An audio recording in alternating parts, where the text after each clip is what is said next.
A warm wintertime greeting to you, and welcome to this recording for Tongued with Fire. As the channel's third instalment for Advent 2023, I'll be reading a very seasonal, but not so festive, comic short story by the Edwardian satirist and author, Herbert Hugh Munro, better known to posterity as Saki. In this piece, as in so much of his fiction, Saki deploys his dry wit to puncture the pretensions of the established British middle classes of his day. The story was first published on the 23rd of December 1911 in the Westminster Gazette, a daily liberal London newspaper, distributed late afternoon to catch the early evening rush of commuters leaving work. So, as you listen, do try and imagine the responses of the story's first readers as, perhaps, they made their final commute before Christmas back to just such suburban homes as that of the Steffink family, who feature in this tale. As a visual accompaniment to the reading, I've put together a selection of Edwardian and late Victorian Christmas cards, all dating from within Saki's own lifetime. Some, as you might expect, show idealised images of families, children and festivities in the snow, very much on par, one might think, with the perfect Christmas hoped for by the majority of the Steffink family.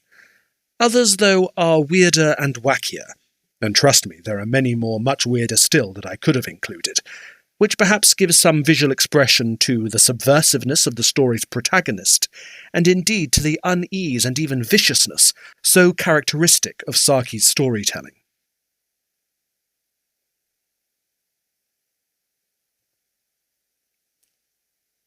Bertie's Christmas Eve by Saki. It was Christmas Eve, and the family circle of Luke Steffink Esquire was aglow with the amiability and random mirth which the occasion demanded. A long and lavish dinner had been partaken of. Waits had been round and sung carols.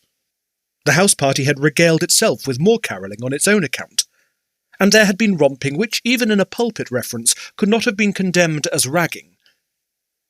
In the midst of the general glow, however, there was one black, unkindled cinder. Bertie Steffink, nephew of the aforementioned Luke, had early in life adopted the profession of ne'er-do-well. His father had been something of the kind before him. At the age of 18, Bertie had commenced that round of visits to our colonial possessions so seemly and desirable in the case of a prince of the blood, so suggestive of insincerity in a young man of the middle class. He had gone to grow tea in Ceylon, and fruit in British Columbia, and to help sheep to grow wool in Australia. At the age of 20, he had just returned from some similar errand in Canada, from which it may be gathered that the trial he gave to these various experiments was of the summary, drumhead nature. Luke Steffink, who fulfilled the troubled role of guardian and deputy parent to Bertie, deplored the persistent manifestation of the homing instinct on his nephew's part, and his solemn thanks earlier in the day for the blessing of reporting a united family had no reference to Bertie's return. Arrangements had been promptly made for packing the youth off to a distant corner of Rhodesia, whence return would be a difficult matter. The journey to this uninviting destination was imminent. In fact, a more careful and willing traveller would have already begun to think about his packing. Hence Bertie was in no mood to share in the festive spirit which displayed itself around him, and resentment smouldered within him at the eager, self-absorbed discussion of social plans for the coming months which he heard on all sides. Beyond depressing his uncle and the family circle generally by singing "Say au revoir and not goodbye," he had taken no part in the evening's conviviality. 11 o'clock had struck some half-hour ago, and the elder Steffinks began to throw out suggestions leading up to that process which they called retiring for the night. "Come, Teddy, it's time you were in your little bed now, you know," said Luke Steffink to his 13-year-old son. "That's where we all ought to be," said Mrs. Steffink. "There wouldn't be room," said Bertie. The remark was considered to border on the scandalous. Everybody ate raisins and almonds with the nervous industry of sheep feeding during threatening weather.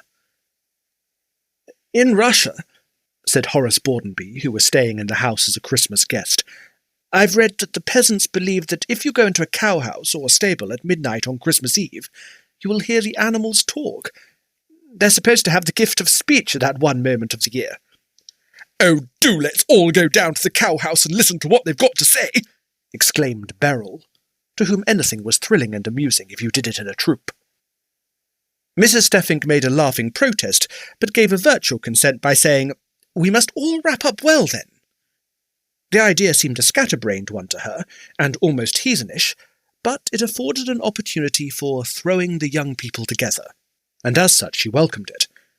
Mr. Horace Bordenby was a young man with quite substantial prospects, and he had danced with Beryl at a local subscription ball a sufficient number of times to warrant the authorised inquiry on the part of the neighbours whether there was anything in it. Though Mrs. Steffink would not have put it in so many words, she shared the idea of the Russian peasantry that on this night the beast might speak. The cow-house stood at the junction of the garden with a small paddock, an isolated survival in a suburban neighbourhood of what had once been a small farm. Luke Steffink was complacently proud of his cow-house and his 2 cows. He felt they gave him a stamp of solidity, which no number of Wyandottes or Orpingtons could impart. They even seemed to link him in a sort of inconsequent way with those patriarchs who derived importance from their floating capital of flocks and herds, he-asses and she-asses. It had been an anxious and momentous occasion when he had had to decide definitely between the byre and the ranch for the naming of his villa residence. A December midnight was hardly the moment he would have chosen for showing his farm building to visitors, but since it was a fine night, and the young people were anxious for an excuse for a mild frolic, Luke consented to chaperone the expedition. The servants had long since gone to bed, so the house was left in the charge of Bertie, who scornfully declined to stir out on the pretext of listening to bovine conversation. "We must go quietly," said Luke as he headed the procession of giggling young folk, brought up in the rear by the shawled and hooded figure of Mrs. Steffink. "I've always laid stress on keeping this a quiet and orderly neighbourhood." It was a few minutes to midnight when the party reached the cow-house and made its way by the light of Luke's stable lantern. For a moment everyone stood in silence, almost with a feeling of being in church. "Daisy, the one lying down, is by a short-horn bull out of a Guernsey cow," announced Luke in a hushed voice, which was in keeping with the foregoing impression. "Is she?" said Bordenby, rather as if he had expected her to be by Rembrandt. "Myrtle is."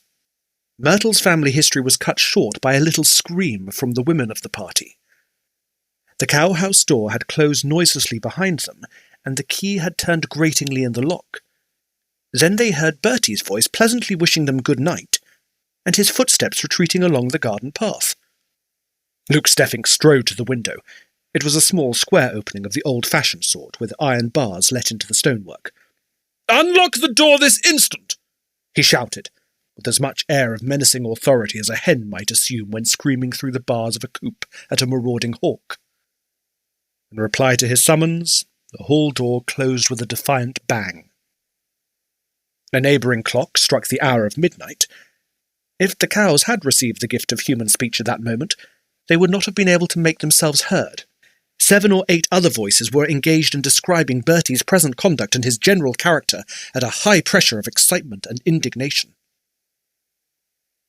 In the course of half an hour or so, everything that it was permissible to say about Bertie had been said some dozens of times, and other topics had begun to come to the front.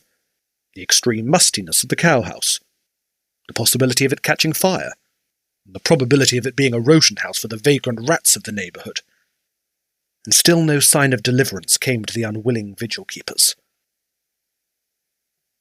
Towards 1 o'clock, the sound of rather boisterous and undisciplined carol-singing approached rapidly, and came to a sudden anchorage, apparently just outside the garden gate. A motor-load of youthful bloods in a high state of conviviality had made a temporary halt for repairs. The stoppage, however, did not extend to the vocal efforts of the party, and the watchers in the cowshed were treated to a highly unauthorised rendering of Good King Wenceslas, in which the adjective good appeared to be very carelessly applied. The noise had the effect of bringing Bertie out into the garden, but he utterly ignored the pale, angry faces peering out at the cow-house window, and concentrated his attention on the revellers outside the gate. "Wassail, you chaps!" he shouted. "Wassail, old sport!" they shouted back. "We'd jolly well drink your health, only we've nothing to drink it in."